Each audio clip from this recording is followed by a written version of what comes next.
Hi guys, so we're going to be doing some seed starts today. This will be my third and fourth tray.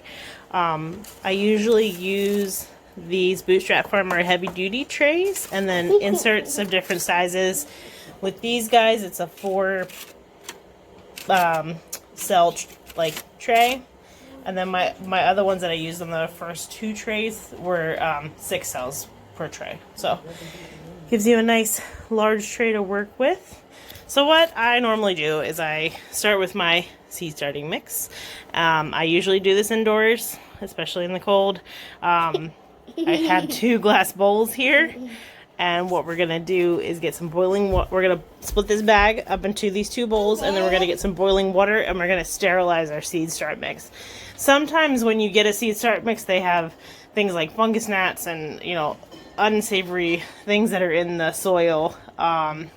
But you can get rid of that by using a high temperature heat on the actual seed starting mix. Okay, so we're going to open up our bag of seed start mix here. You're going to help me. This is my daughter who's holding the camera for me. Also with this seed starting mix is really nice is that I don't usually have to use any liquid fertilizer or water soluble fertilizer until like week 4. So the seed starts that we started 2 weeks ago on January 5th, they won't need those until the beginning of February to be fertilized. So that's good. Yep. So we're going to open our bag of seed start mix and we're going to evenly divide it between 2 bowls because this bag will use almost all the soil for these 2 seed trays. Nice water. Kettle here that I have with really hot water. And you're just going to pour some over that. And let it dry for the night. Yep. And I mean for bowls this size, 500 mils is probably okay. I can hold it, Mom. Okay. So hold it on here. Good job. Give it a stir, and then we're going to pat it down. So make sure it's packed down nice and good. And we'll let it sit for 10 minutes and then come back. There are some people that put aluminum foil tents over top of these or towels or anything like that. I've never actually done that. I've never felt the need to. This water's hot enough where it should take care of everything. Okay, it's been close to 10 minutes. We're going to go ahead and start filling these up. By the time we get done with all these seed cells, the soil should have cooled down enough to be able to put our seeds in. So just take it. Pat it. Yep, and you gotta pack it down so the root system can grow nice and strong and have a good base for your plant. And you need to just fill these up, kind of pack them down. It's a messy process, but we always manage indoors here. I put my hand in. And it turns out beautiful. What we're gonna do is finish our dirt camps and see what happens. Okay. And we'll come back when we're almost done. Okay, so we're going to start seed starting tray number 3. And what I like to do is I like to put a corner that it's taped so I know the orientation. Because at this stage you can't really put a lot of ID tags in there because your grow lights are going to be really, really close to the surface. So we're going to mark this as tray number 3. And I'm going to tape my right hand corner here. Okay, so the best thing to do is, like I said, to document what you're doing. So this way you know what you plant, when you plant it, and the results that you're going to get from doing this.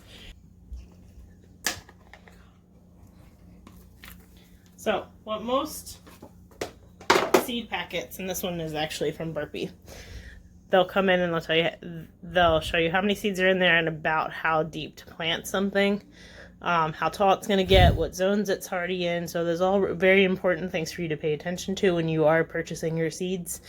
I've tried many different types of seeds. I actually did my first Baker Creek order this year.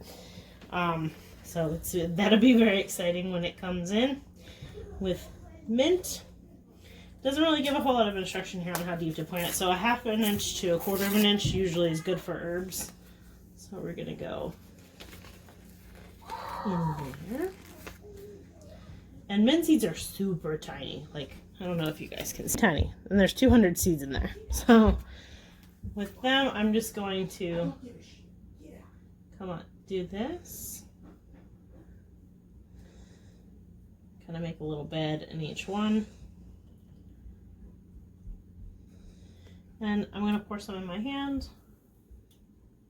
You don't have to put it in your hand. You can sprinkle it however you see fit, but I get a little bit more control this way. So then just gently sprinkle. Don't count them because you're never going to get the right number into each seed tray cell. Normally with the larger seeds you want to seed just a few of them, but because those are so small, you can seed quite a few. And I do a little bit of the overseeding method with my herbs. So and then we will just cover them up very gently. You don't want to pack the soil down over top of them, otherwise they won't push through the soil surface. You can use a little popsicle stick or your fingers or any number of things for this part of it. So mint is done, and I still have a little bit left, so I'm just going to put that back in my box because that chamomile is the next on my list here. So this is German chamomile. It's from Burpee as well. We're going to seed that in the next 2 trays.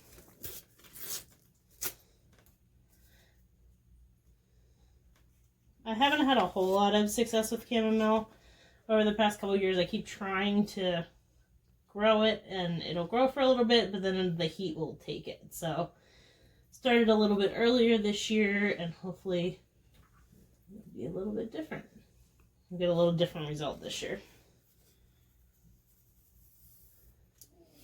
I don't know if you can see, but these seeds are so tiny. Teeny tiny little guys. So just take like a little pinch, seed them around. This is nice because you can actually see them on the surface. The ones that are really dark are usually very difficult to see. And anything that's left over in your hand, you can just pop back in the packet. Let me bring it in here so you can kind of see these little guys. Definitely overseeding. It's not going to hurt it any. You can actually split these if using the overseeding method. You can split the cell in. And again, this is very light, 1/4 of an inch-ish.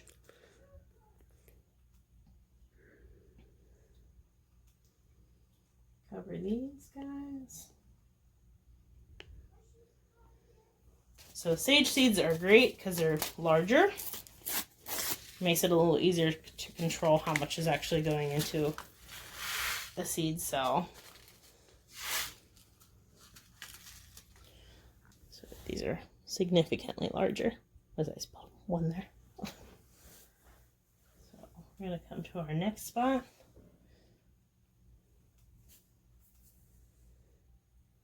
Just do the same thing.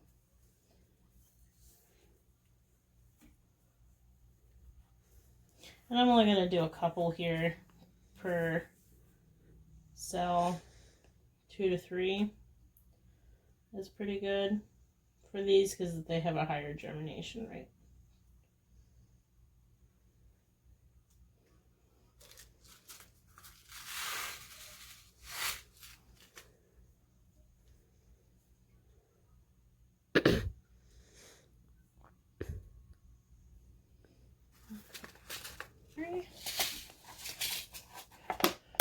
Rosemary I've also found pretty challenging to grow.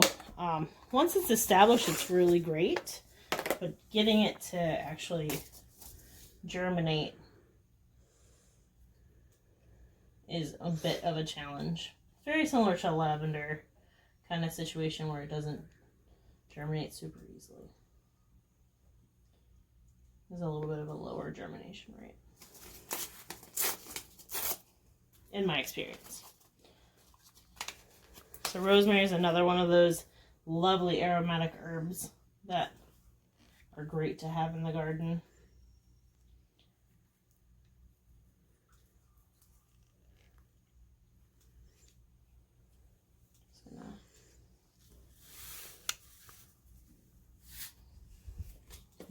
There are these lovely little brownish colored seeds. You can actually see these pretty well in the soil.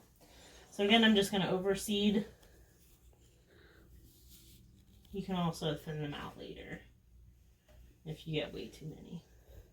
But with me having a hard time getting these to germinate in previous experience, I'd rather just overseed and be safe.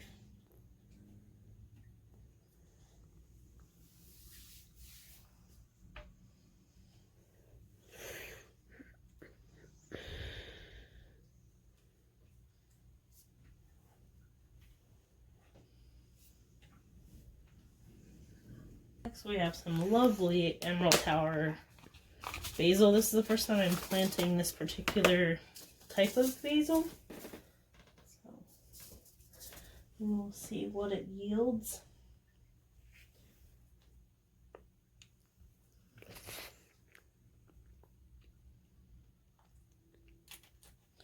I'm doing more cells with the basil just because I like basil. I like to make pestos and use it in sauces.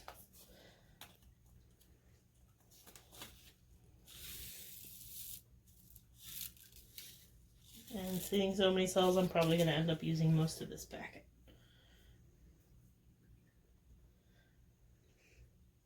Now you can see just a couple of seeds if you like, just to reserve some of your seeds for next year. But I'm just gonna do a little extra because I've never grown this one before. So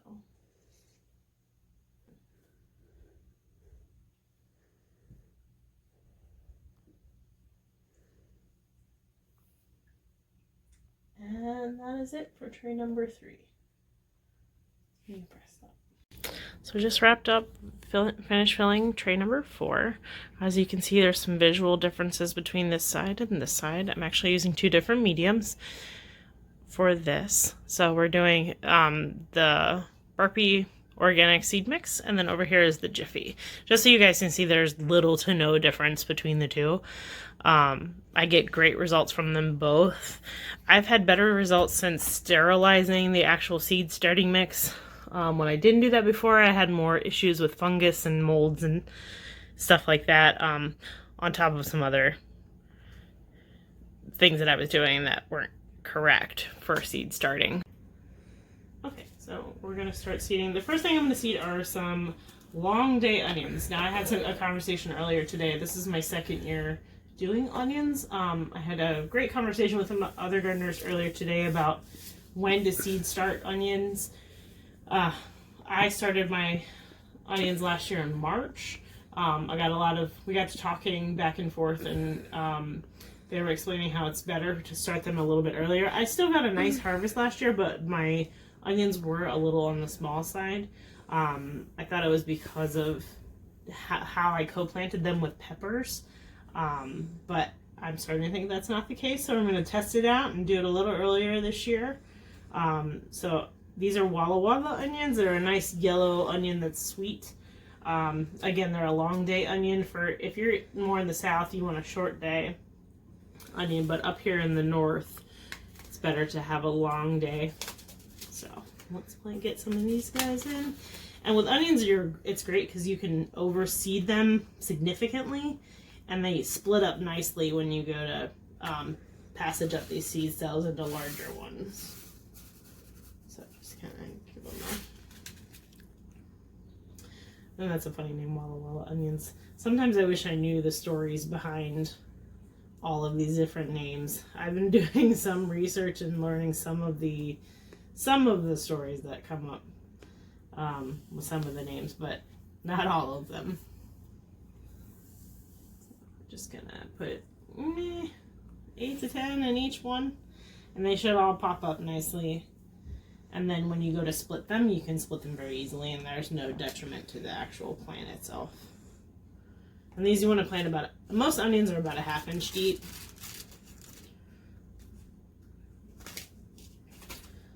And we'll just leave those open so I know which ones I've seeded and which ones I haven't.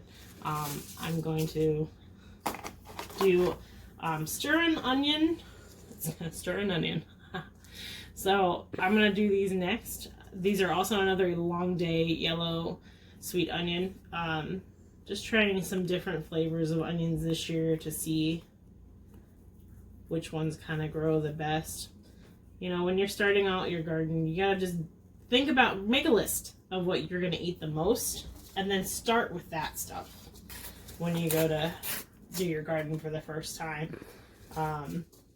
It's much safer that way, and you're not spending a lot of extra money on things that you don't need. And then as you start to garden more and more, you can kind of experiment a bit more with different types of onions. I also learned that you can successfully plant onions in the fall and have a fall crop and a spring crop or summer crop. So I think we're gonna give that a go this year as well.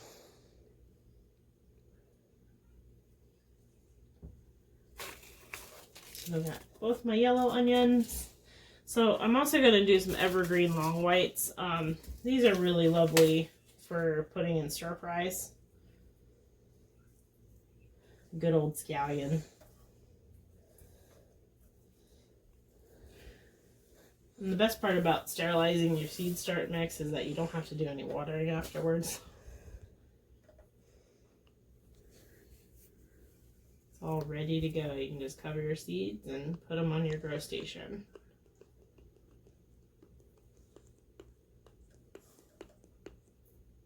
The next one that I have on here are some chives. Everybody has likely used chives at some point. They're really great in eggs in the morning and other dishes. So we're gonna put those in the half in the Jiffy and half in the Burpee mix.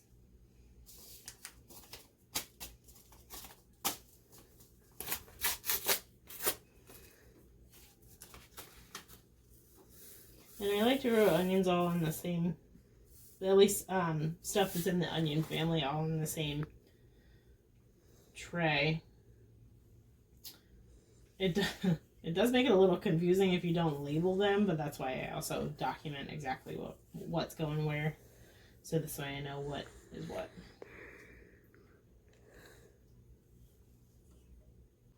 The next one we're going to do is a leek. I love leeks. I like using them in soups and in bone broths that I make. They're really great flavor. I have found them a little bit challenging to grow because they like a more sandy soil. So this year they're going to attempt to grow these in some containers.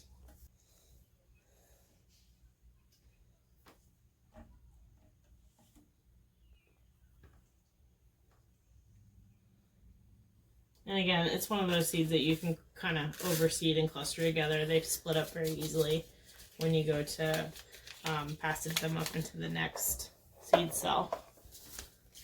The next one I'm going to do is Utah celery. So I did successfully grow some celery last year. It was quite short. It also is another one that likes some sandy soil, so this will be planted along with some leeks. These seeds are so tiny. They're so tiny. If you look, they're teeny weeny. Nice little light tan. So you can see them on the soil a little better than you can onions. They're also the same depth.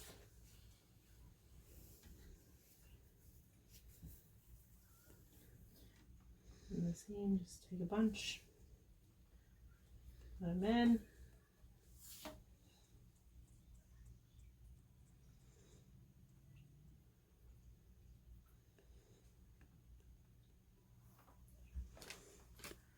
Finished out that seed packet, so I'm just going to move on to this guy.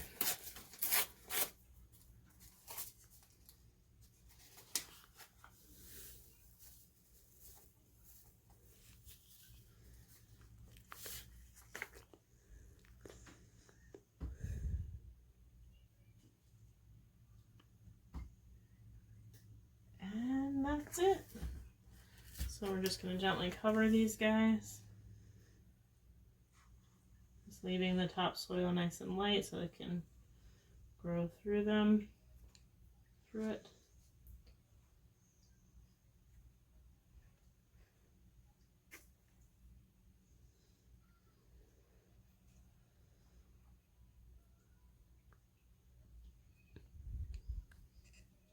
Try to make one hand your seeding hand, the other hand your covering hand, so this way you're not cross-contaminating your cells. I've actually done that before. It's not a fun time trying to figure out what it is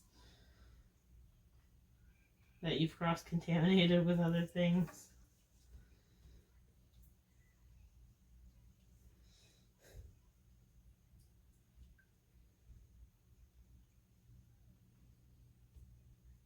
And most of the time when you're covering, nothing's going to really stick to your fingers. You can try to alternate fingers if you feel better about it. But it should be fine.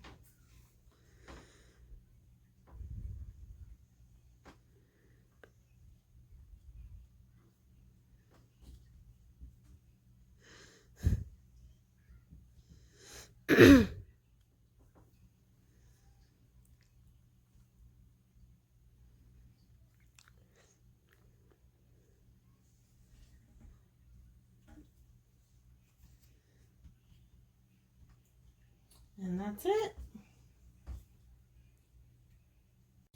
So we're just going to take this tray over to the grow station and set it right on top because it's not going to need any light.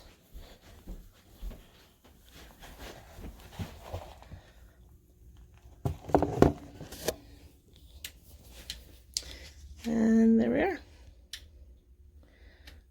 2 seed trays complete. And then I'll move these under grow lights here in a day or two once they start to sprout. That's all. So happy seeding, guys.